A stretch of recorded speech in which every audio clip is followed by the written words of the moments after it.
ಸಡನ್ನಾಗಿ ನಿಮ್ಗೆ ಇಂಟರ್ವ್ಯೂ ಒಳಗೆ ಹೋದಾಗ tell me about your self ಅಂತ ಕೇಳ್ತಾರೆ ಅವ್ರು. ಆ tell me about your self ಅಂತ ಏನು ಕೇಳ್ತಾರೆ ಇಂಟರ್ವ್ಯೂ ಅವ್ರು ಮುಂದೆ ಪ್ಯಾನಲ್ನೇ ಕುಂತಾಗ, ಅವ್ರು ಹಿಸ್ಟ್ರಿ ಹೇಳಪ್ಪ ಯಾವುದೋ ಒಂದು ದೇಶದ್ದು, ಆಮೇಲೆ ಸಂಪೂರ್ಣ ನಿನ್ನ ಲೈಫ್ ಹಿಸ್ಟ್ರಿ ಹೇಳಂತ ಕೇಳಂಗಿಲ್ಲ. ಒಂದು 4 ಲೈನ್ ನಿಮ್ಮ ಬಗ್ಗೆ ಹೇಳಿರ್ತಾರೆ. ನಿಮ್ಮ ಹ್ಯಾಬಿಟ್ಸು, ನಿಮ್ಮ ಹಾಬಿ, ನೀವೇನು ಮಾಡ್ತೀರಿ, ನಿಮ್ಮ ಪ್ಯಾಷನ್ ಏನು, ನೀವು ಎಲ್ಲಿರ್ತೀರಿ, ಯಾವ ಊರಾಗಿರ್ತೀರಿ, ನಿಮ್ಮ ಪೇರೆಂಟ್ಸ್ ಜೊತೆ ಇರ್ತೀರೋ ಅಥವಾ ಒಬ್ಬರೇ ಇರ್ತೀರೋ, ಮ್ಯಾರಿಡ್ ಅದಿರೋ ಅಥವಾ ಹಿಂಗೆ ವಾಟ್ ಕಾಮನ್ ಜನರಲ್ ಕ್ವಶನ್ ಕೇಳ್ತಾರೆ. ಅಂದರೆ ನೀವು ಹೆಂಗೆ ಮಾತಾಡ್ತೀರಿ, ಕಮ್ಯುನಿಕೇಷನ್ ಯಾವ ರೀತಿ ಐತೆ ನಿಮ್ಮದು, ನೀವು ಏನೋ ಒಂದು ಟಾಸ್ಕ್ ಕೊಟ್ಟರೆ ಯಾವ ರೀತಿ ಎಕ್ಸ್ಪ್ರೆಸ್ ಮಾಡ್ತೀರಿ, ಪ್ರೆಸೆಂಟ್ ಮಾಡ್ತೀರಿ ಅನ್ನೋದನ್ನು ಕೇಳ್ತಾರೆ ಅಷ್ಟೇ. ಸೊ ಹೆಂಗೆ ಸ್ಟಾರ್ಟ್ ಮಾಡ್ಬೇಕು ರೀ, ಫಸ್ಟ್ ರಿಲ್ಯಾಕ್ಸ್ ಆಗ್ಬೇಕು. ರಿಲ್ಯಾಕ್ಸ್ ಮಾಡಬೇಕು ಅಂತ ಒಂದು 4-5 ಸೆಕೆಂಡ್ ಪಾಸ್ ಆಗಿರಿ, ಒಂದು ಮುಖದ ಮ್ಯಾಗ ಸ್ಮೈಲ್ ಇರಲಿ, ಸ್ಮೈಲ್ ಇಟ್ಕೊಂಡು ಫಸ್ಟ್ ಥ್ಯಾಂಕ್ಸ್ ಹೇಳ್ಬೇಕು ಅವರಿಗೆ, ನಿಮ್ಗೆ ಒಂದು ಅವಕಾಶ ಕೊಟ್ಟಿರ್ತಾರಲ್ಲ.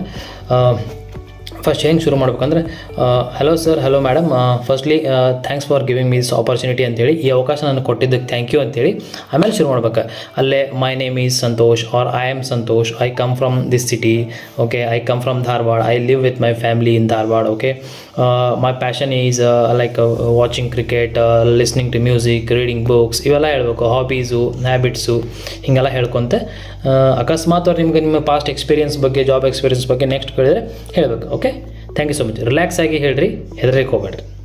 Okay, thank you so much.